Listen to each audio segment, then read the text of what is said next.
friends, my name is Ashish Jaiswal. I'm an educationist and a writer. And thanks to everyone, my latest book, Fluid, has become #1 bestseller in education. So here I am to explain what exactly is fluid thinking and why each one of us should embrace it to excel in our existing profession. So let's begin. Rabindranath Tagore, Charles Darwin, Dr. Martha Sen, C.V. Raman, Jeff Bezos, Steve Jobs, Leonardo da Vinci. What comes to our mind when I take these names together? I think most of us will say that these are geniuses, great minds. One thing which often go unnoticed when we look at these people is that they all have a similar learning pattern. Their thinking style is almost the same. This thinking style, this approach of theirs is what I term fluid thinking. I often use a line when I define fluid mind, and it is they are more than what they are taught to be. And what I mean by this is that to our ordinary eyes it appears that they're artists or they're scientists or they're entrepreneurs, but they are more. So they are more artists, they are more scientists, they are more entrepreneur. Which means is that they do not confine themselves inside the subject or disciplinary boundary. So although they are artists and they're supposed to be dealing with arts, but they jump and go beyond it and interact with science, interact with entrepreneurship. If they are scientists, they interact with arts. If they are businessmen, they combine arts and science together. But when we look at our educational journey, we realize that we are taught something absolutely opposite when we compare to these fluid thinkers. So when we are in our school, we are told that we need to become specialists, and in order to become specialists, we need to narrow down. For example, if you want to clear an IT entrance exam, we are asked to focus on physics, chemistry, maths, and everything else is perhaps, we're told, that is not necessary.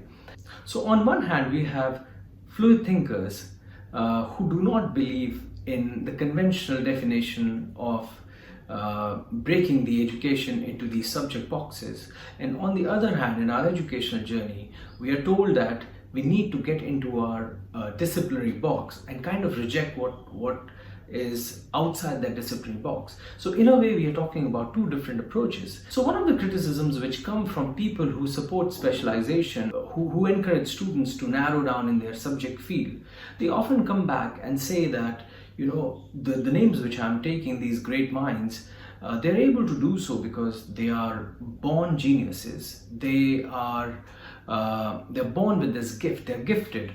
And hence they are comfortable in studying whatever discipline they want to, or mastering anything which they like. What if we turn this argument upside down?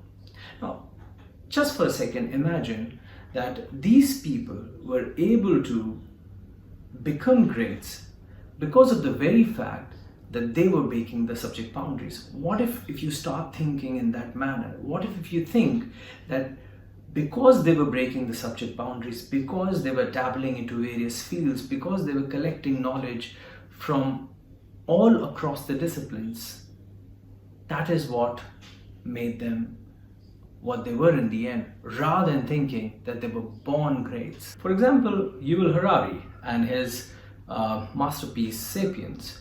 So when we look at Harari, I mean, people can try to slot him as a historian. But when we read Sapiens, we realize that he's not only drawing from history, he's drawing from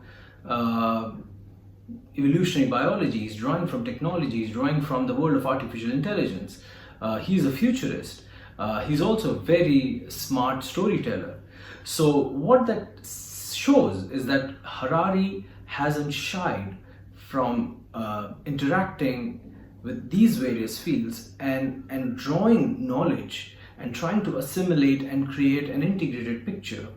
And that is what happens in Sapiens, the magic. Now, how do we embrace fluid thinking so that it helps us in our daily profession or in our professional life? When we look at these great minds And when we try to understand that in spite of dabbling into various fields, how eventually they come out with masterpieces. These people have a tremendous ability to narrow down when they want to narrow down. So in order to represent how they do it, I arrived at we can call it a learning model, or we can call it a project execution model, and I call it a fluid wheel. Now, as you see on the screen, a fluid wheel, like any other wheel, has a central fulcrum and spokes around it. Now, when we are looking at these great minds, what they do is that the fulcrum is the place where they narrow and where they put their entire focus. For example, if a filmmaker is making a film, he will put his film right at the center. If he's Steve Jobs, he will put that iPhone right at the center. So he is extremely focused. He's extremely concerned about his delivery of that particular project or product or idea. So that narrowing down absolutely happens. But what they do not lose sight of is that they keep drawing from these different spokes. So one of the learnings can be that whether we are doing any project or designing a product or a startup or taking up any new thing, we create a fluid wheel.